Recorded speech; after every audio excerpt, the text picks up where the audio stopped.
Hey there, Shadow Coast here, and in this video we are going to talk about a few tips and tricks for your Chaos campaign.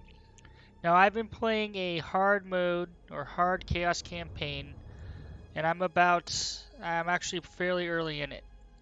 So tip number one, regardless of the difficulty you're playing, be sure to secure Chin Share. You're going to want to secure a sector. Chin Share is a pretty good one, and it has a few nice planets.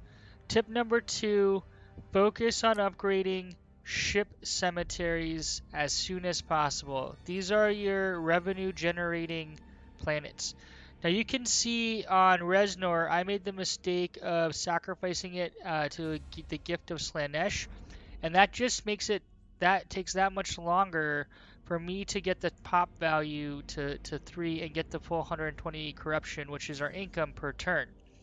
So tip number two is upgrade ship cemeteries and do not, I again repeat, do not mark them as a gift to one of the chaos gods. So I made a mistake here. Don't do that. Number two, the next thing you're going to want to upgrade, and I know there's one here, is a Forge World. So again, on Forge Worlds, you do not want to sacrifice Forge Worlds to Gift of Chaos because you want to get them to level 3 so you're maximizing your corruption per turn or your revenue per turn so you can maintain larger fleets and more fleets. Alright, tip number 3 is make sure you're actively using your gifts. Um, because I have not been. I've been kind of amassing it. So in this one, I have a few enemies coming in. If I click on this sector, you can see I can use certain gifts. Unfortunately, I can't leverage all of them right now for various reasons. So Korn's Anger, select an enemy system and taunt one of its fleets to perform an assault on a random adjacent system within the sector. Well, given the fact that they're already assaulting me, we can't use that. I could use Nurgle's Rot, and I most likely will.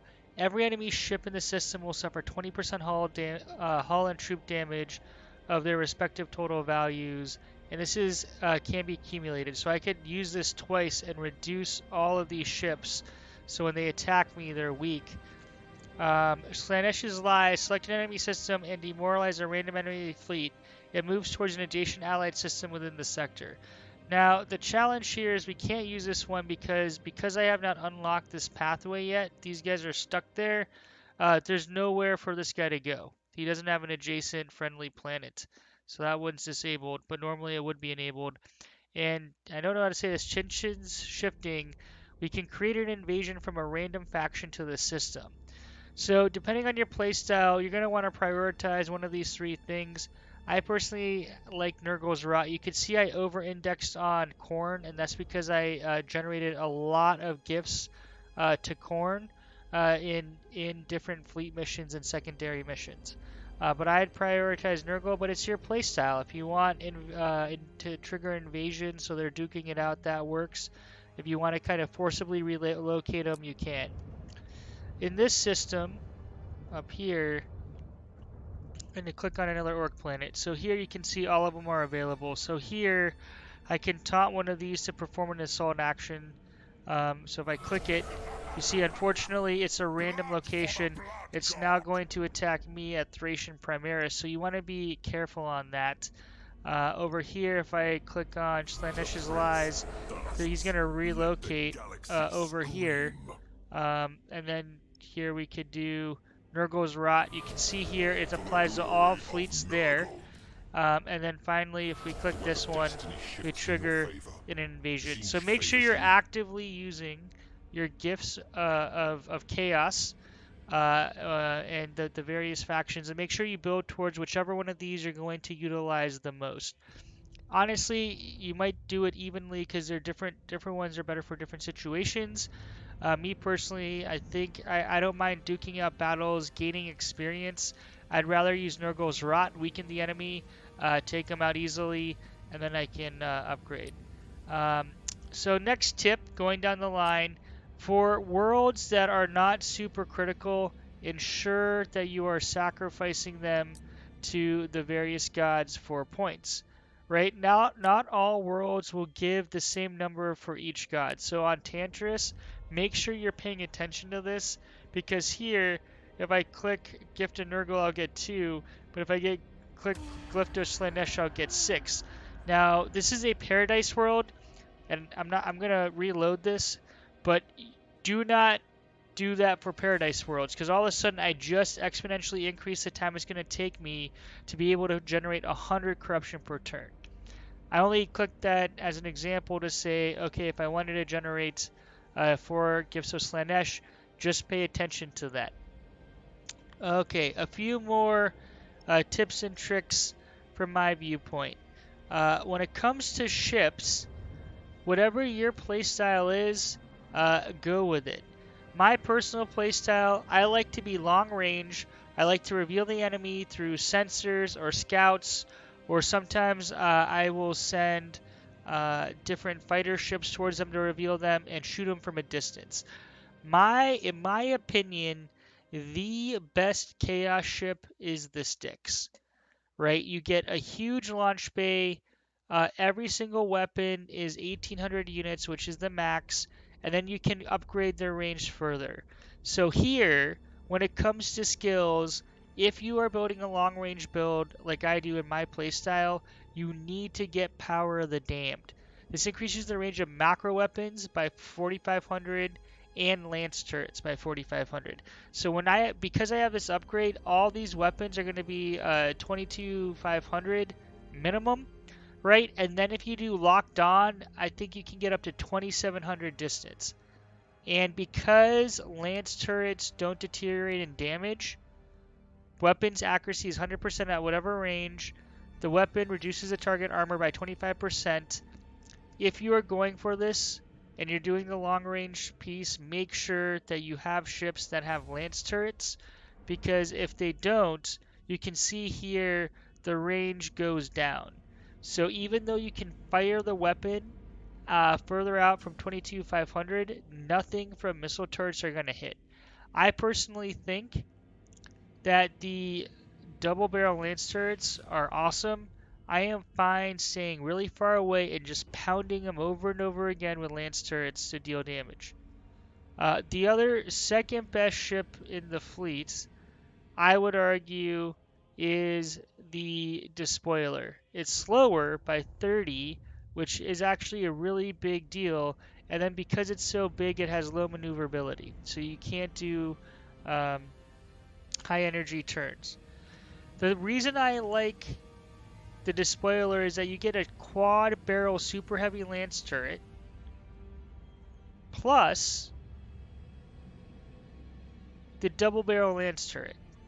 So it's basically a better Styx from a lance perspective, and then it's got some, and then it has a heavy launch bay and a regular launch bay. So you do sacrifice a fair amount of speed. I think the Styx and the Despoiler are the two best ships, in my opinion, from an overall standpoint. I would, without hesitation, build a all Styx group. Despoiler is good, honestly, given the speed you're sacrificing while you have more firepower. The speed reduction to me is not worth the trade-off in too many cases. So I just kind of build a bunch of Styx, and then the nice thing is you can leverage the launch bay and send out Dreadclaw squadrons and Swift Death Fighter squadrons to reveal the enemy, and then pummel them with your lasers. One big point here, Doomfire bombers are amazing. They can take out enemy ships of any size as long as you disable their turrets. So hold off using your Doomfire bombers until you've eliminated a lot of the escort ships and you're pretty sure that the enemy ships don't have too many turrets, because you can just keep sending your bombers out one after another after another. Despoiler, same deal. You're just sending more ships, and you're slower. skills. So when it comes to skills, there are different options. I personally recommend, depending on, so the way I manage my fleets is I always have kind of a key leader, and then I'll have 1 to 2 assistant fleets. So here, my key fleet is Pluridius, and you can see he's fully leveled up, and he has Master of Slaves. And I recommend having one of your leads depending on how you manage this, one of your leads always grabs Master of Slaves. So the key here is the fleet is stationed in a system. Every allied fleet in the system, including itself, is ship's upkeep is reduced by 25%. Now, depending on how you are moving, as if you're moving 2 to 3 fleets together in conjunction, I recommend you grab Master of Slaves. Now, there are some other cool um, kind of end talents here. The other one that I personally like is it gives you an extra movement point. So if you want a fleet that's extremely mobile, right? So for example, I'm going to attempt to keep a fleet in Chinchare. Right now, I think I moved all my fleets out over to Skelis to defend it. Yeah, I think I have 2 fleets here. One of these fleets, not this one, Varnos, once he's upgraded, he's kind of a crappy fleet leader because he's I think a renegade. I'm going to level him up so he gets that extra movement speed because he's going to be a defensive fleet. So next tip, there are certain places, and I actually recommend upgrading these towards the end, but like Isola Bay has outposts. Now outpost, if a renegade fleet is stationed near the system, generates extra revenue or income for you. So for systems that you want to maintain, and I recommend you securing Chinshare and maintaining it, I would keep, a Varnos or a Renegade fleet stationed in Isola Bay and use it as a defensive fleet. So basically a fleet that's going to repel incoming enemy fleets at any given time. Okay, almost wrapping up here. When to upgrade space station, minefields, etc. Only upgrade certain systems that you really care about. So for example, Chinshare I really care about. We have a Forge World, we have a bunch of manufacturing places. I am going to upgrade and ensure that it has a space station, minefields, defense platforms, and fully upgrade it.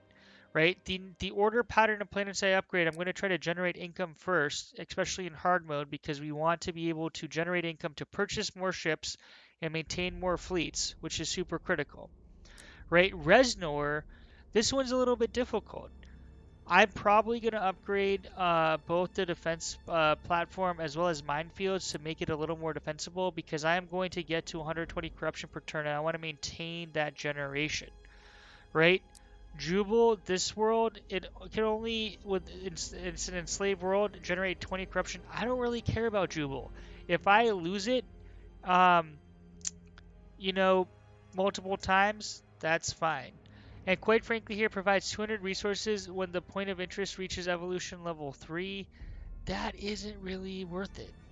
Why would I spend 225 to get 200, um, a one-time deal? So Jubal, I'm not going to invest any resource or defense platforms here. So you make the decision. In this case, uh, I'm probably going to maintain Isola Bay. I don't think it's going to be the first system to get attacked, so I'm not as concerned. But I'm also going to be housing my defensive fleet there for my outpost bonus. Something like this one, a Tail here, this one's a really situational one. It's not a big deal if I lose it. It's only generating 80 corruption per turn. It's only 1 planet. So you make your decision. My recommendation is you only focus on building defense platforms on systems you want to maintain and that could be critical to your economy if you lose it. Okay. Final thoughts. Overall, I think Chaos is probably the best faction, especially multiplayer. You have long range. When we look at the different ships, um, let's click on this guy. When you look at the different ships, oh, sorry, 2 more comments. Real quick, one complaint I do have about Chaos is when you look at the different types. So we have Vikrin, and then we go over to our Renegade fleet. These ships are, I think, all the same. I don't think there's actually any difference between the different factions, right? One of the differences you're going to notice though is um, variance. I think there is some variance in skills. I couldn't, you know what, I'm going to have to double check on that. There might not be. But when you do recruit, there is a difference on skills you're going to get, right? So here you get one set of skills, so renegades kind of suck. Chaos Legions are better because you get 4 skills, and then you can get up to 6 skills with Mark Legion. Again, you have to purchase these. So when it comes to fleets, always max out your Marked Legion first, right? Like if you're adding Renegades and you have a slot open for Marked Legion, you're not being efficient, and that's because Marked Legion you get 6 traits that you're going to want. You're better off. When it comes to skills, I already mentioned Power of the Damned. There are a few other good ones depending on your playstyle. Chaos Space Marines I actually personally like because when you perform an assault action, the critical assault chance is increased by 10%. When it comes to upgrading, this is all personal playstyle. For me, I prioritized Locked On because I want the Lance's critical chances to be increased just to do more damage. I also really like adding additional turrets, so when they send ships at me, I can blow them out of the water. And I'm also going to get the upgrade Chaos Space Marines for everyone. So then if I have certain fleets, they're going to stack, and hopefully you're getting some more critical strikes. So that's about it from me. If you liked what you saw or you found this helpful, throw me a thumbs up.